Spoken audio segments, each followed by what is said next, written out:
I think for me, I'm always inspired because I feel that it's, you know, it's a blessing just to be playing music. So if I feel good about what's going on in life, then I'm motivated. I didn't feel any pressure to do another record right away. I just wanted to do a record right away because I had a lot of music. I've been waiting. And so on this particular project, I wanted to make sure that the musicians understood the music conceptually. You know, sometimes we go in the studio and we basically, you know, we have some standard tunes and we just play. A lot of times with my CDs, I like for musicians to have an inside story into the music, conceptually what I'm hearing as far as the piano, the chords, and the rhythms. And so on this CD, I used 3 different drummers and 2 different piano players. So I use Marcus Baylor on drums. I use McClinty Hunter on drums, and I use Mark Whitfield Jr. on drums. I use Benito Gonzalez on piano from Seeds, and I use Vernell Brown from who's in the working band now. And the reason I decided to use this band because these are musicians who've been working with me. You heard Seeds where they had it was Benito and there was Ronald Bruner and there was Nat. These are my friends that also work with me. But I wanted to have the musicians who also tour with me to get a chance to play on the CD. So I called them all in, and everyone kind of knew all the songs. It was just a matter of deciding who would play, you know, which was pretty difficult because they all sounded great on the, you know, on the particular tracks. But we started with a tune called A Side Order of Hijiki. Now, hijiki is a Japanese word that actually means seaweed. But in this case, a great friend of mine, Mogu Miller, he describes my style of playing. He calls it hijiki. So I decided I'll play, you know, I write a song with him in mind, you know. So it's called A Side Order Hijiki, basically my style of playing. Because sometimes I'm playing it, so yeah, man, that sounds like you're playing some hijiki over there, you know, so that's where that came up. The next tune is actually for another great friend, is Chick Corea. It's a tune called Hey Chick. Chick and I, we have this thing that we do. I'll call him up, I can call him up today, and I just kind of play a little bit over the phone on the piano. He'll play back.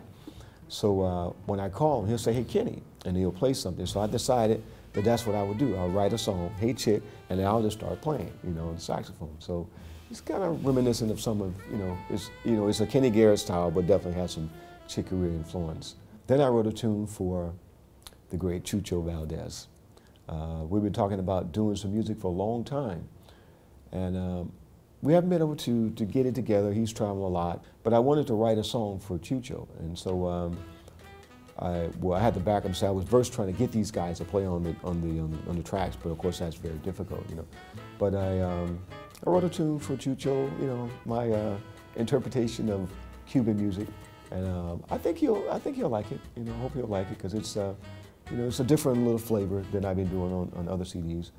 And then I wrote a tune actually called Lincoln Center for, of course, Lincoln Center in New York. I've been performing over there at Dizzy's, and the energy, I like the energy that when the people are there, a lot of different people, you know, ethnic groups are coming into the center, and I like that energy, so I wanted to write something to reflect that. So it's a tune called Lincoln Center. Then I wrote a tune, I call it Juve, which is kind of the Creole word for carnival, and kind of like a homage to Sonny Rollins. It's not St. Thomas. It's just my interpretation of that, you know. So I was thinking about Sonny, and it's got some nice rhythms to it, you know, some kind of chording and some feeling of Sonny Rollins. I'm just trying to, you know, let him know that I still think about him, you know. So after Juve, I did a song I wrote pretty quickly. It's a tune I called That's It. And That's It, really, I was just sitting at the piano, just kind of playing. And when people would hear the song, they said, man, that's a nice song. I'm thinking, well, yeah, but I don't think it's going to work on my CD. You know? But you know, when you're writing, you have no idea what's going to work until you finish. So I ended up, you know, using this song because everybody liked it. It's got some interesting things on it. It's very short. you understand the title once you hear it, why it's called That's It. And it has a little kind of reprise section on there that I think will be pretty interesting for people to hear. Then from That's It, I did a cover song, which I never do. I did a song that Dionne Warwick and Aretha Franklin, they covered, and it was called Say a Little Prayer. And I just kind of sang, they just sit at the piano, not really thinking about the song per se, but just kind of arranging some things, and it kind of carried me into this song. It has a couple, some of it is kind of odd, but it's, I think it's apropos for, today's music. It's kind of moving around, but I think, the younger people understand, and the people who know the song will really, recognize the song. Then after that song, I did a song called Pushing the World Away. And this song is pretty interesting because I think how it came about, I was really trying to write a song, and this is way before Dave Brubeck passed away. I was trying to write a song like Take 5, but I also wanted to write a song like My Favorite Things, reflecting John Coltrane. But I could not come up with the melody that was like that. So the melody that I had, it felt like that was the melody that I was supposed to write, so I just let it be. Then eventually I started to hear like a voice or a chant that I kind of incorporated in the song. And then also another friend of mine is the pianist, Vernell Brown, who's playing on this track. He's into Buddhism, and so I had him to kind of chant. And it's a pretty interesting, song. I think people will, they'll actually be able to hear, the Dave Brubeck and the, kind of Coltrane kind of influence, but also that it's moving a little differently, than those songs. There's a song that I wrote called Homasan. And Homasan is for a very good friend of mine who's from Japan. Her and her husband were trying to have a child. They've been trying for years. And I was just sitting at the piano one day, just kind of writing. It was a melody. It was kind of Asian, but it always made me think about Homasan. It made me think about her because she was always interested in making sure that I knew about the culture, because that's how I started getting into Japanese language anyway. It was a culture and it was a food. So she would make sure that I knew the songs and why the songs were related. So it was kind of that, it was not a homage, but this really, every time I would play the song, it always made me reflect on that experience. So it's called Homasan. After that, we do a song called Brother Brown. Brother Brown is for Donald Brown, the producer who produces Seeds and a lot of other my CDs. I just really, I think he's an underrated musician, but I was writing this song, which actually I'm playing piano on. On this particular, I have some strings on there, and it's kind of, I won't say debut because I play piano on a lot of CDs, people just don't know. So on this one, they'll know because there's no saxophone on there. So it's a song for Donald Brown. It's kind of like, kind of embodies his spirit, and his personality. So it's called Brother Brown. There's another song after that entitled Alpha Man. And Alpha Man is kind of current, some of the younger musicians will kind of relate to that.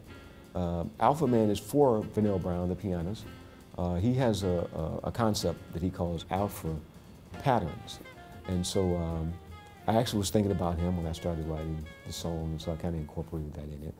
And the last song is called Rotation, which in Rotation, I included all the musicians. Rotation was a song that I decided, a lot of times, Benito, who's a pianist, who plays, when we finish the gig, he always wants me to play. So he'll say, well, he plays piano, so I'll play a little bit, he'll play a little bit, I'll play a little bit. So that's okay.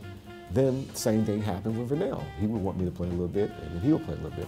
So I said, well, what I'm gonna do, when we get in the studio, I'll just have those guys to rotate during the song. But that was only with the piano players, and also, of course, I wanted to get in there and participate, but I said, well, who's gonna cut the tune off? So I had 3 drummers to play, they're rotating, so it would be interesting for the listeners to try to figure out who's playing. But I had them all to play, and then one would take the cymbal and play, and it would continue, and the other one would play. So it was almost like you're in church. These guys would play, and that's called rotation. When I started with, I think it's important for me to try to be able to convey whatever it is I'm trying to convey. And sometimes, it's complicated. You know, as an artist, you're trying to make sure that people understand what you're trying to say, and sometimes they get it, and sometimes they don't. And I understand if they don't get it, I just do the best I can do, and then I let it go. You know, but I push it hard. I push it until the end, for sure. It's kind of, you know, in some ways, it's kind of some remnants of Seed, some remnants of Songbook, some remnants of Beyond the Wall. Has a lot of those different elements in it, but it's just, you know, just Kenny Garrett. And I think the most exciting thing for me is basically to have a record that came out last year that had a lot of accolades, and then to be able to create enough music to have it on CD. There are like 12 songs on the CD, so I'm really excited about that. You know, because a lot of times we have to wait and live a little bit because I've been performing, and I kind of feel that I'm really excited about this CD.